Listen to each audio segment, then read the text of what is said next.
He showed up once against this Utah team. He's the only quarterback this season to surpass 300 yards passing against this Utah defense.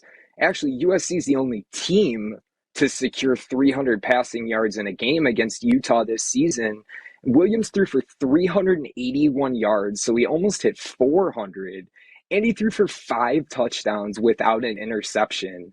I mean, USC's won 5 straight games since that.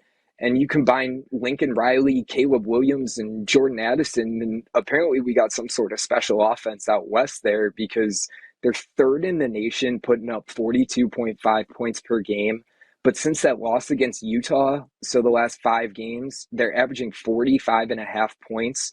And in the last 3 weeks, they've forced 8 turnovers, and they're putting up 47 points per game, which does include a game against Colorado, who's obviously struggling in the Pac-12.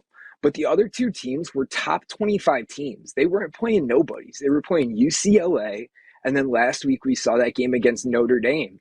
So you got 47 points a game and 8 turnovers against Colorado, UCLA, and Notre Dame coming into this one. And both these teams actually just ended the year 5-4 against the spread in conference play. But this line is pretty short. You know, USC's 2-1 against the spread in their last 3 games against the conference at home.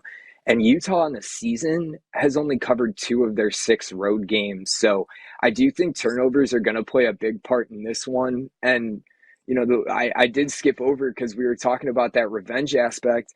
The loss this year was big, obviously, seeing as it was USC's only loss of the year.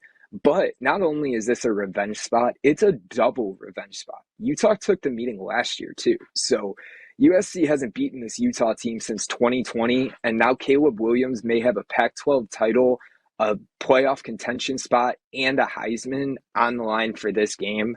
And I think he shows up under the pressure. So give me the Trojans minus the points.